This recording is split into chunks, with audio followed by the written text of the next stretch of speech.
네, 안녕하세요. 저는 속초의료원 소아청소년과 과장 서영석입니다. 지금부터 응급 상황의 대처 및 감염성 질환, 지난번에 강의록에는 있었지만 강의 내용 중에 빠진 부분에 대한 보충 및 Q&A 시간을 가져보도록 하겠습니다. 지난번에 웬만한 것들은 저희가 강의에 모두 담았는데 몇몇 가지들이 강의록에는 있지만 내용이 빠진 것이 있어 이번에 추가로 강의를 진행하게 되었습니다. 먼저 출혈에 대해서 살펴보도록 하겠습니다. 강의록에는 18페이지에 있는 내용입니다. 만약에 환아가 출혈이 관찰될 경우에는 접촉하기 전 선생님들 자신들을 보호하기 위해서 글러브 착용을 권유를 드립니다. 이후에 학생을 눕히고 쇼크의 징후가 없는지 관찰을 하게 됩니다. 여기서 말하는 쇼크의 징후란 아이가 불안해하는 혹은 이리터블한 모습을 보이는 것을 의미를 하고, 혹은 이거 외에도 오심이나 구토, 의식 저하, 피부가 창백하거나 축축하고 차갑다든지, 혹은 입술이나 손톱 주변의 청색증, 호흡이 빠르거나 맥박이 증가하는 등의 양상을 보일 경우에 저희가 쇼크를 의심할 수 있습니다. 만약 출혈이 심하다고 하면 119 도착 전까지 멸균 거즈 등을 상처 부위에 얹고 직접 그 부위를 압박하여 줍니다. 이 경우 거즈는 절대 들리지 않게 하고 피릇이 더 추가로 거즈를 얹어서 사용하게 됩니다. 이 부분을 저희가 이제 항상 좀 고민하게 되는데요. 만약에 피가 나올 때 이게 좀 멈췄는지 중간중간 확인하고 싶은 욕구가 들 수 있는데, 이 경우에 저희가 만약에 지혈을 충분히 하다가도 이 부분을 떼게 되면 다시 출혈이 시작될 수가 있기 때문에 지혈을 충분히 할 때까지 출혈이 멈췄는지 확인하는 것은 멈추고 그냥 거즈를 계속 얹어가면서 지혈을 해주셔야 됩니다. 그림으로 다시 한번 보자면 상처를 만지기 전에 말씀드렸듯이 장갑을 꼭 착용을 하시고, 이후에는 상처 부위를 직접 압박해서 거즈 등으로 감싼 이후에 압박해서 지혈을 하게 됩니다. 만약에 팔이나 다리같이 위로 올릴 수 있는 부분에 출혈이 있을 경우에는 심장보다 높은 위치에 올려주시면 지혈에 더 도움이 됩니다. 대부분의 경우에는 10분 정도 지혈을 할 경우에는 출혈이 멈추게 되기 때문에 이 경우에는 이제 깨끗한 거즈를 다시 한번 위에 감싸서 지혈에 대한 처치를 마치게 됩니다. 만약 이러한 경우에도 지혈이 되지 않는다든지 출혈이 너무 많은 경우에는 동맥혈이 상처를 입어서 출혈이 되는 동맥혈 출혈을 의심할 수 있습니다.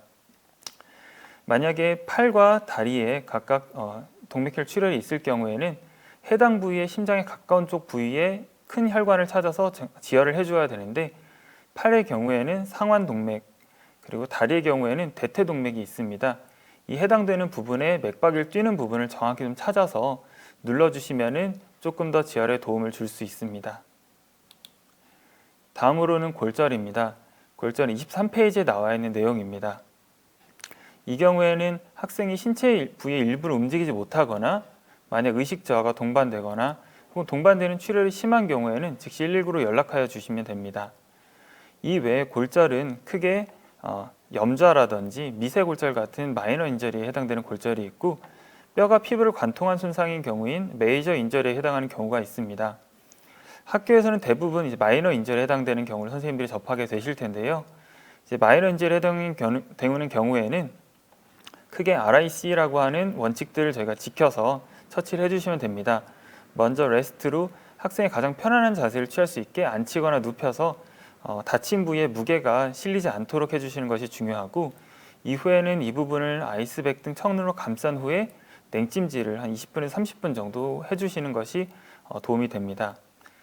그리고 해당 부위를 압박붕대 등으로 압박해서 부종을 줄여주고 또 이 부분을 잘 움직이지 않도록 하는 효과도 줄 수 있습니다.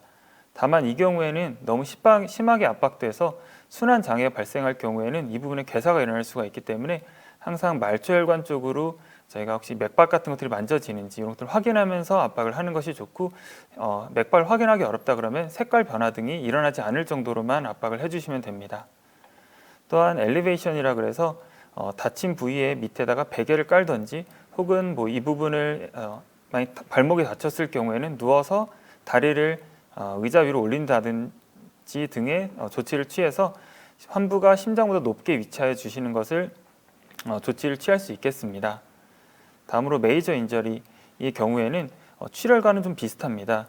이 부분의 경우에는 손상 부위에 멸균 거즈를 얹고 압박해서 출혈을 먼저 멈출 수 있게 하는 것이 중요하고, 만약 이러한 메이저 인저리가 있는 경우에도 학생을 옮겨야 되는 경우에는 옮기는 과정에서 추가적인 손상이 발생하지 않도록 충분히 부목을 대준 이후에 아이를 옮기는 것이 필요합니다.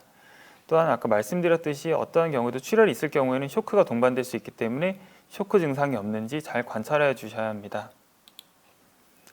다음으로 혈당과 관련된 응급사항에 대해서 말씀드리도록 하겠습니다. 이 내용은 페이지 25쪽에 있는 내용입니다. 먼저 강의에서 저혈당에 대해서는 제가 강의를 드렸었는데 고혈당 부분에 대해서는 빠져서 다시 한번 강의를 하게 되었습니다. 먼저 저희가 고혈당과 관련된 상황에 대해서는 당뇨병에 대해서 알고 가야 하는데 당뇨에 대해서는 크게 1형 당뇨와 2형 당뇨가 있습니다. 1형 당뇨의 경우에는 이제 췌장 베타세포 파괴에 의한 인슐린 결핍으로 인해서 발생하는 당뇨병이라고 하면 2형 당뇨병은 어떤 췌장 베타세포 파괴가 되지는 않았지만 인슐린이 작용되는 과정에 있어서 인슐린의 저항성이라든지 하는 것에 의해서 인슐린 작용이 제대로 이루어지지 않음으로써 나타나는 당뇨병을 의미합니다. 빈도로 봤을 때는 전체 당뇨병의 10%밖에 차지하지 않는 1형 당뇨병이지만 이 발생 연령이 어린이, 특히 20세 미만 청소년기에서 발생하고 있으며 최근 논문에 따르면 9세 정도 전후에서 제일 많이 발생했다고 하기 때문에 초중고등학교 선생님들에서는 꼭 알고 있어야 하는 질환이라고 말씀드릴 수 있겠습니다. 1형 당뇨병은 2형 당뇨병과 다르게 좀 갑자기 나타나는 특징이 있기 때문에 저희가 첫 진단으로서 아이가 고혈당 상황으로 맞이하게 되는 경우들이 종종 발생하게 됩니다. 고혈당은 단순하게 정의로만 말씀드리자 그러면 혈당 저희가 확인을 했을 때 240 이상으로 확인될 경우를 고혈당으로 의미를 합니다. 만약 저희가 1형 당뇨의 경우 이것이 아이가 제때 진단이 되지 않고 고혈당에 굉장히 오랫동안 노출이 되는 경우가 발생할 수 있습니다. 이러한 경우에 대사 상태의 변화로 인해서 당뇨성 케톤 산혈증이 발생하게 될 수 있는데 이 경우를 방치하게 될 경우에는 사망으로도 이어질 수 있기 때문에 주의 깊게 봐야 합니다. 그러면 어떠할 때 저희가 이런 고혈증을 의심할 수 있냐, 고혈당을 의심할 수 있냐라고 말씀드리자면 가장 흔하게 생각했을 경우에는 당뇨 때의 증상과 비슷합니다. 다음 다갈 다뇨가 모두 나타나게 돼서 아이들이 물을 많이 마시게 되고 화장실을 자주 가게 되고 물을 마시면서도 계속 갈증을 느끼게 되는 특징을 보이게 됩니다.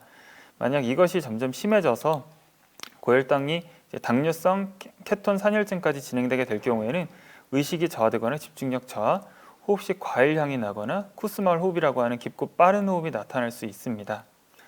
만약에 이런 경우, 만약에 아이가 의식 저하가 동반되었는데 고혈당이 확인된다라고 할 경우에는 즉시 119로 연락을 주셔야 되며 언제든 심정지가 나타날 수 있기 때문에 호흡이라든지 맥박을 옆에서 잘 확인해 주셔야 합니다. 다음으로 오심과 구토입니다. 이 내용은 페이지 31쪽에 있는 내용입니다. 오심과 구토에는 굉장히 다양한 원인들이 있을 수 있습니다. 가장 흔하게 저희가 생각하는 걸로는 위장관 질환이 있을 수 있고 여기에는 감염성 질환, 식중독, 혹은 위장관 폐색 등의 원인들이 있을 수 있습니다.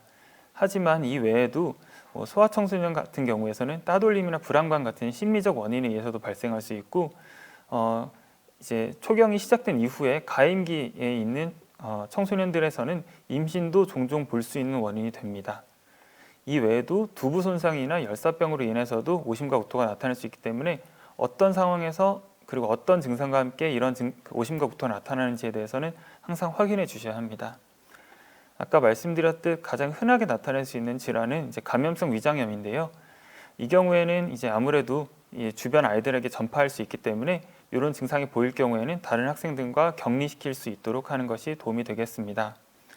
또한 이런 증상이 나타날 때는 충분히 누워서 쉴 수 있게 해주시고 또한 원인이 어떤 것인지를 저희가 감별해야 되기 때문에 동반 증상이 어떤 것이 있는지를 같이 확인해 주시는 것이 좋습니다.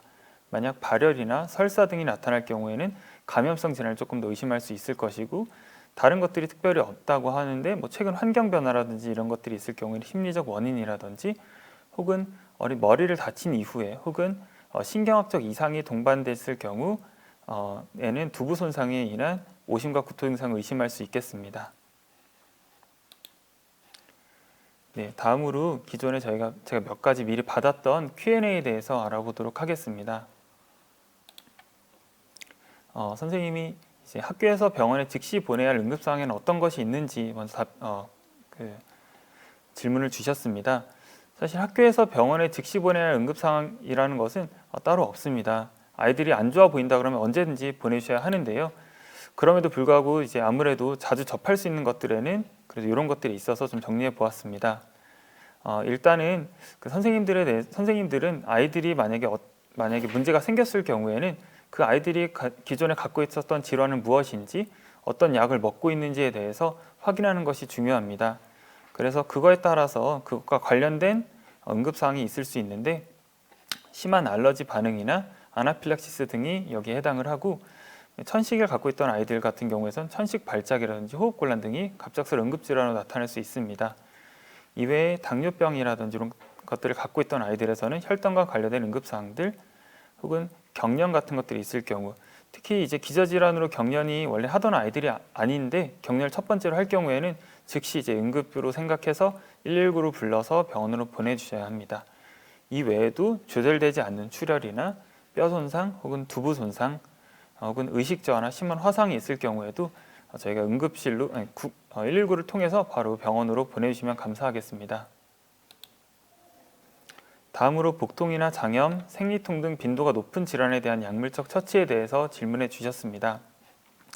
사실 약물적 처치라는 것이 병원에서야 모든 치료가 가능하고 모든 검사가 가능하지만 이제 아무래도 보건실이라는 장소적 한계 그리고 쓸 수 있는 약의 한계가 있기 때문에 모든 약에 대해서 제가 다루지는 않고 어떤 그 보건실에 쓸 수 있는 약들에 대해서만 다시 한번 언급해 보도록 하겠습니다. 제가 이제 보건실에 어떤 약물이 있는지 좀 정확히 자료를 찾기가 어려워서 인터넷에 돌아다니는 보건실에서 사용하는 약물들에 대해서 좀 살펴보았는데요. 여기에는 뭐 이제 한약 성분들도 있고 하지만 뭐 저희가 시중에 자주 구할 수 있는 약들이 대부분 있어서 이 약들을 위주로 해서 한번 설명을 드려보도록 하겠습니다. 먼저 복통의 경우에는 기능성 복통과 기질성 복통을 구별해야 됩니다. 여기서 말하는 기질성 복통이라고 하면 어떤 실제적인 배에 문제가 있을 경우, 그러니까 맹장염 같은 경우들을 저희가 이제 흔하게 생각했을 경우 말씀드리게 되는데요. 이런 것들을 구별하기 위해서는 통증이 얼마나 심한지, 그 얼마나 심한지는 아이가 뭐 평소에 느껴보지 못하던 통증이라든지 이런 것들이 해당이 될 수 있고 위치, 특히 오른쪽 아랫배 같은 경우는 저희가 좀 눌러봤을 때 정말 압통이 있는 경우가 맹장염에서는 대부분이기 때문에 위치가 중요할 수 있고 양상 또한 이전에 느껴보지 못했다든지 뭐 쥐어짜는 등의 양상 이런 것들 양상 등도 이제 기질성 복통을 감별하는 데 도움이 됩니다. 또한 발열이라든지 이런 다른 동반 증상도 감별하는 데 도움이 됩니다. 만약 이런 기질성 복통이 의심되지 않을 상황의 경우에는 사실 어떤 것을 약을 주어도 크게 차이는 없습니다. 하지만 아이들의 경우에는 이제 기능성 복통이라고 하면 저희가 병원에서 흔히하게 주는 약은 소화제나 제산제, 유산균 등이 처방이 가능하고 가장 중요한 것은 식이 조절이 가장 중요합니다. 애매할 경우에는 그냥 금식을 시켜주는 것이 가장 아이들한테 도움이 될 수 있습니다. 다음으로 생리통입니다. 생리통은 이제 청소년기의 그 소아 여자아이들에게서 나타날 수 있는 증상인데 이 경우에는 1차 조절 약제로 아세트아미노펜인 타이레놀보다 비스테로이드 항염증제인 브루펜, 캐롤 등으로 조절을 우선적으로 해주시는 것이 도움은 된다고 되어 있지만 아이들마다 또 잘 듣는 약이 다르기 때문에 타이레놀과 브루펜을 같이 좀 병용해서 사용하면서 경과를 보시는 것이 좋겠습니다. 다음으로는 감기입니다. 감기 같은 경우에는 만약 발열이라든지 기침 가래가 동반될 경우에는 이거를 이제 보건실에서 어떤 약을 빨리 줘야 된다 이런 거는 사실 여기서 언급하고 넘어가는 것은 어려울 것 같아서 만약 단순히 콧물만 있는 경우 이제 혹시 뭐 이게 알레르기 비염이나 이런 것도 있을 경우에는 항히스타민 코싹정이라든지 항히스타민과 수도에페드린이 같이 포함된 시노카 베베 시럽 혹은 코미 시럽 등이 도움이 될 수 있을 것입니다. 항생제가 필요한 경우는 드물고 또한 뭐 만약에 열이 난다고 하더라도 항생제를 몇 시간 이내에 투여해야지 반드시 도움이 된다 이런 경우는 없기 때문에 이 경우에는 일단은 뭐 필요한 처치만 먼저 해주시고 병원으로 보내주시면 제 병원에서 이후부터는 처치를 진행하도록 하겠습니다. 다음으로 119 신고 후에 할 수 있는 것에 대한 정보를 자세히 알고 싶다고 해주셨습니다. 사실 제가 지난번 강의를 통해서도 119 신고 후에 어떤 것이 제일 그래도 하실 수 있는지에 대해서 정보를 드리고 싶었었는데요. 그래서 이제 강의록에도 보시면은 각 응급 상황별 강의 내용에 퍼스트 에이드 부분을 다 넣어놓긴 했습니다. 그래서 이 부분들을 참고해 주시면은 아무래도 신고 후에 어떤 것들을 할 수 있는지에 대한 정보를 얻을 수 있을 것 같습니다. 하지만 이제 그래도 그 중에서도 조금 빨리 처치를 해야 되고 꼭 해야 되는 것들에 대해서는 다시 짚고 넘어가는 것이 좋을 것 같아서 이번 시간에 다시 한번 강의를 좀 진행하도록 하겠습니다. 이번 강의는 동영상으로 좀 같이 진행을 할 거고요. 이 강의에서 봐야 될 것 중에서 이제 아나필락시스의 경우에는 에피네프린의 빠른 투여가 가장 중요하며 호흡은 아이가 그냥 편히 쉴 수 있도록 자세를 취해주는 정도만 해주셔도 충분히 도움이 됩니다. 그러면 아나필락시스에 대한 영상에 대해서 먼저 신청을 하도록 하겠습니다. 에피네프린 자가주사기 사용법.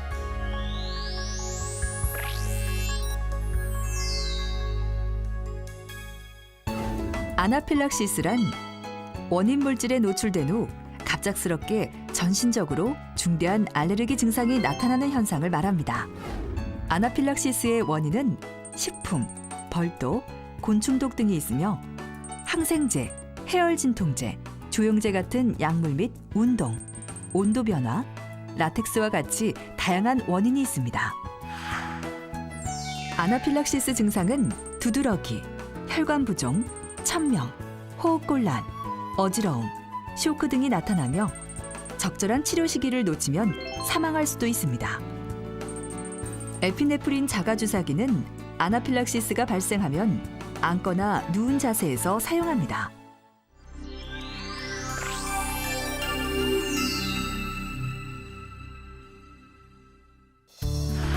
에피네프린 자가주사기 사용법.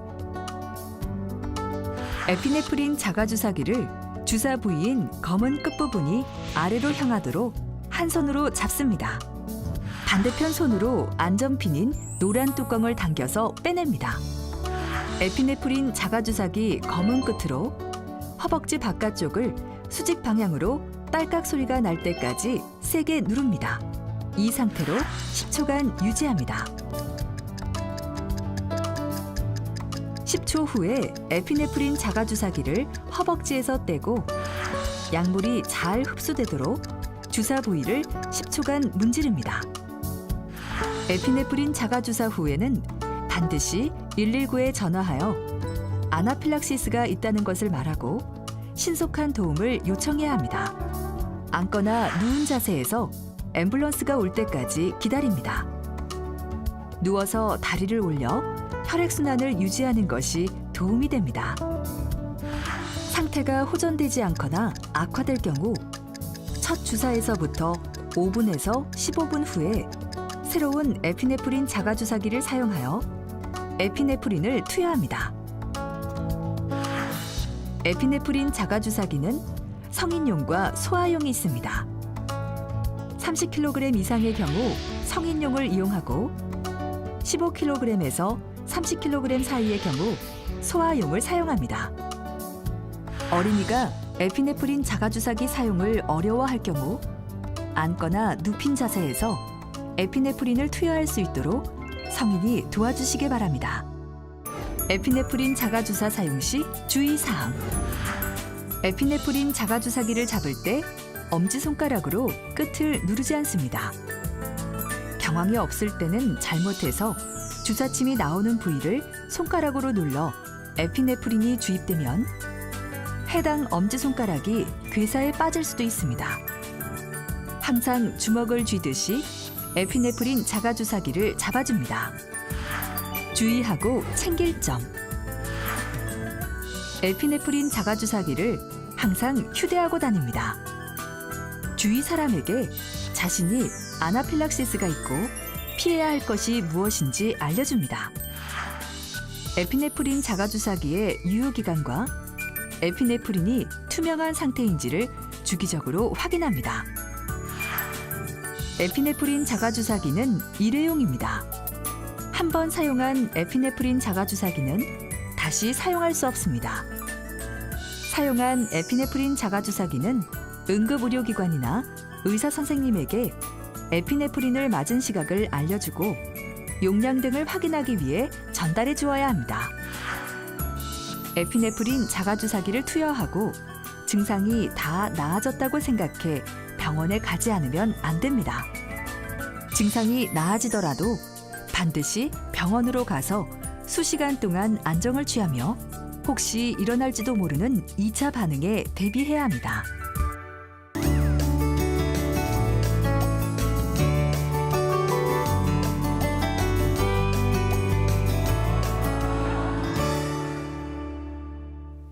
네, 지금까지 아나필락시스 때 가장 중요한 에피네프린 사용법에 대해서 알아보았습니다. 오늘 보셨다시피 이제 에피네프린을 제때 투여하는 것만으로도 응급사항을 넘길 수 있고 아나필락시스로 인한 호흡곤란 등도 대부분 에피네프린 투여만으로도 호전이 됩니다. 그래서 에피네프린을 많이 투여해 주시고 2차적으로 당연히 다시 한번 아나필락시스가 올 수 있기 때문에 2차적으로 오는 것에 대비해서 바로 병원으로 보내주시면 되겠습니다. 다음으로는 심폐소생술에 대해서 동영상을 한번 확인해 보도록 하겠습니다.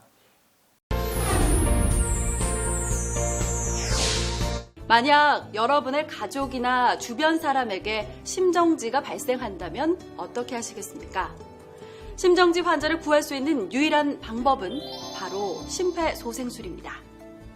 심정지가 발생하면 혈액순환이 즉시 중단됩니다. 심폐소생술은 정지된 심장을 대신하여 심장과 뇌에 산소가 포함된 혈액을 공급해주는 아주 중요한 응급처치입니다. 심정지 발생부터 가능한 빨리, 늦어도 5분 이내에 심폐소생술이 시작돼야 생존 가능성이 높아집니다. 자, 지금부터 5분의 기적, 심폐소생술에 대해 배워보겠습니다. 쓰러진 사람을 발견한다면 가장 먼저 심폐소생술이 필요한 상태인지 알아봐야 합니다. 먼저 환자에게 접근하기 전에 현장 상황이 안전한지를 판단한 후 환자에게 다가갑니다. 여보세요? 여보세요? 괜찮으세요? 제 말 들리세요? 환자의 어깨를 가볍게 두드리며 환자의 반응을 살피세요. 환자의 반응이 없을 경우 심정지 상태를 의심하고 재빨리 도움을 청해야 하는데요. 거기 안경 쓴 남자분 빨리 119에 신고해주세요. 그리고 청바지 입은 여자분 심장 충격기 가져다 주세요. 신속하게 119에 신고하고 심장 충격기를 요청한 후 환자의 호흡을 체크합니다. 직접 119에 신고한 뒤 응급 의료전화 상담원의 안내에 따릅니다. 119입니다. 무엇을 도와드릴까요? 저희 아버지가 갑자기 쓰러지셨어요. 도와주세요. 환자 발생한 위치가 어디입니까? 한국동 대한아파트 백일동 1004호입니다. 의식이 있습니까? 아니요, 깨워도 반응이 없어요. 숨을 쉬지 않는 것 같아요. 환자는 지금 심정지 상태로 판단됩니다. 구급차를 보냈으니 안심하시고 스피커폰으로 바꾼 뒤 안내에 따라 심폐소생술을 해주세요.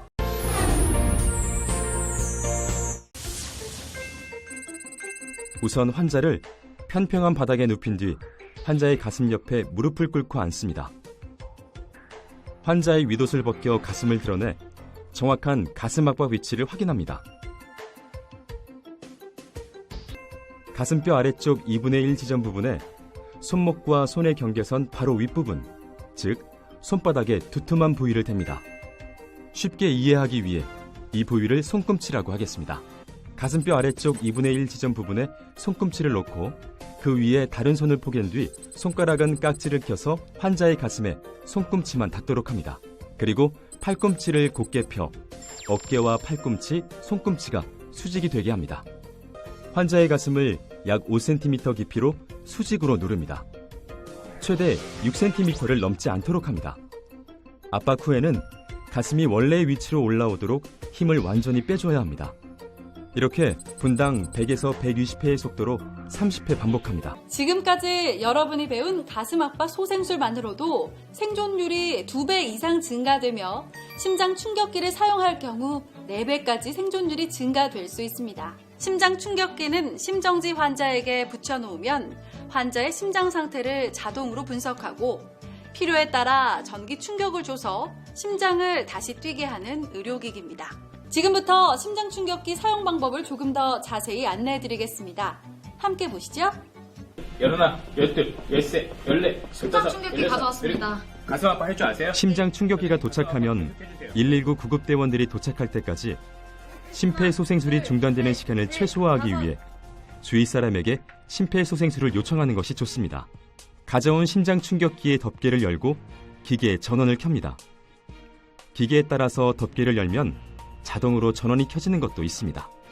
전원을 켠 후에는 기계의 음성 지시에 따르면 됩니다. 패드를 부착하세요. 패드에 붙일 위치가 그려져 있습니다. 그림대로 하나는 오른쪽 빗장뼈 아래에, 다른 하나는 왼쪽 젖꼭지 아래에 붙입니다. 심폐소생술은 멈추지 마시고요. 그리고 음성 지시에 따르세요. 패드 커넥터를 AED에 연결하세요. 환자로부터 떨어지세요. 떨어지세요. 환자의 심장 리듬을 분석합니다. 제세동 필요합니다. 이때는 심폐소생술을 하는 사람은 물론이고 주위 사람들까지 모두 환자에게서 떨어지도록 해야 합니다. 분석이 끝나면 자동으로 충전이 됩니다. 충전 중. 이 시간 동안에도 심폐소생술을 멈추지 마세요. 환자로부터 떨어지세요. 깜빡이는 제세동 버튼을 누르세요. 환자와 접촉한 사람이 없는 것을 다시 한번 확인한 뒤에 제세동 버튼을 누르고요. 제세동이 실시되고 나면 즉시 심폐소생술을 다시 시작하세요. 만약 심폐소생술을 하는 사람이 힘들어한다면 교대로 번갈아 가면서 실시해 심폐소생술이 중단되지 않도록 해야 합니다. 심장 충격기가 재작동되는 2분마다 심폐소생술을 번갈아 가면서 진행하는 것이 가장 좋습니다. 구급대원이 올 때까지 멈추지 말고 반복합니다. 1분 1초가 중요한 순간 용기 있는 당신의 행동이 그들의 생명을 구할 수 있다는 것 꼭 명심하시고 어떤 상황이 닥친다고 해도 절대 자신을 의심하지 마세요.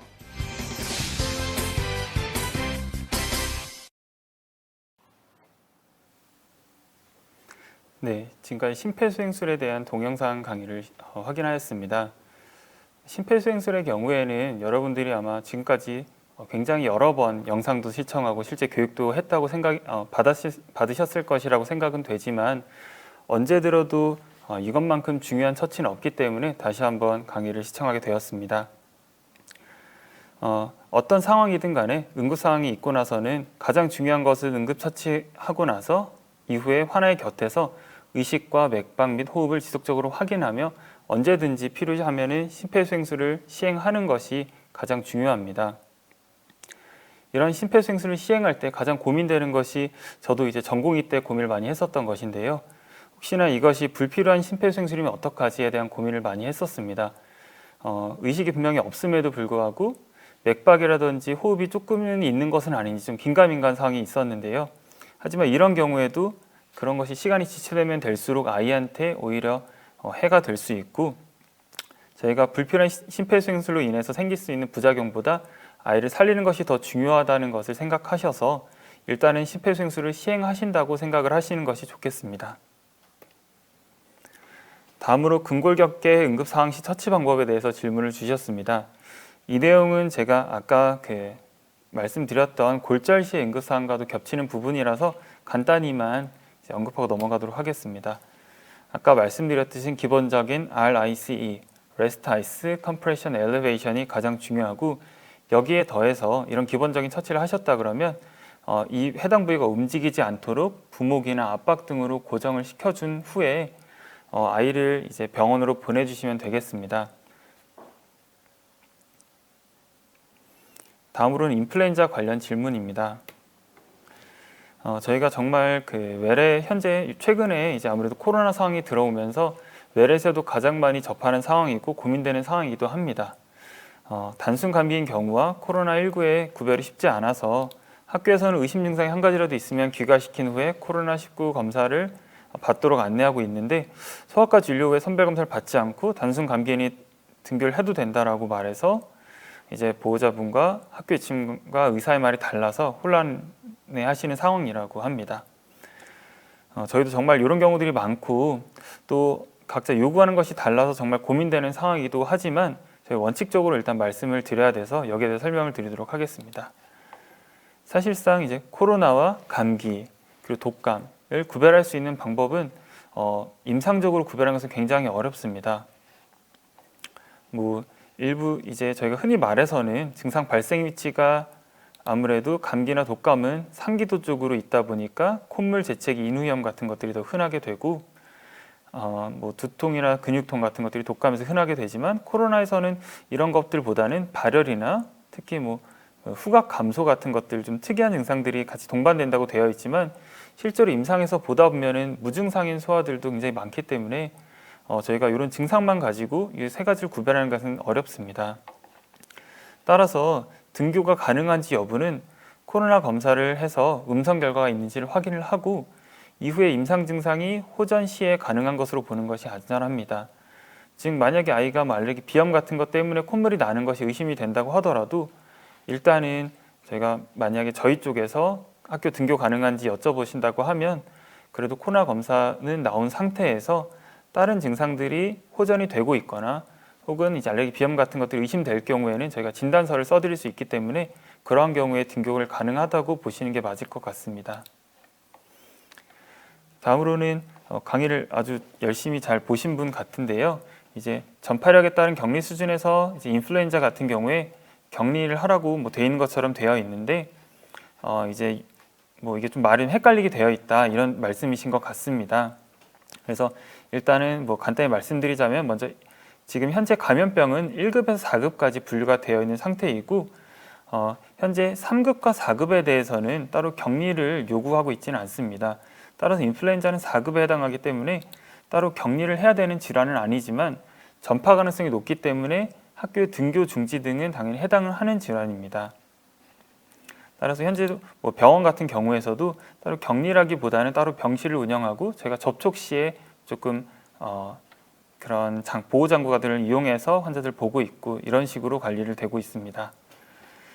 또한 이제 인플루엔자 관리 지침을 한번 다시 살펴보도록 하겠습니다. 여기에서도 보면 이제 그 환자를 그럼 언제까지 등교를 시키지 말아야 되냐에 대해서 말하고 있는데 이제 증상이 발생하고 감염력이 소실, 여기 이제 해열 후 24시간이 경과될 때까지 등교, 등원, 출근 등을 하지 않고 집에서 휴식을 권고하고 있습니다.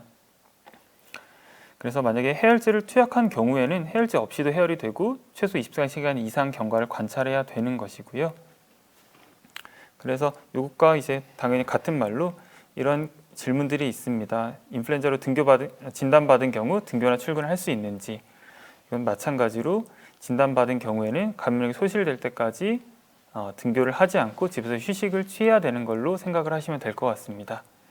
다시 등교를 하기 위해서는 해열제가 없이 해열된 후 최소 20시간 이상 경과를 해야 합니다.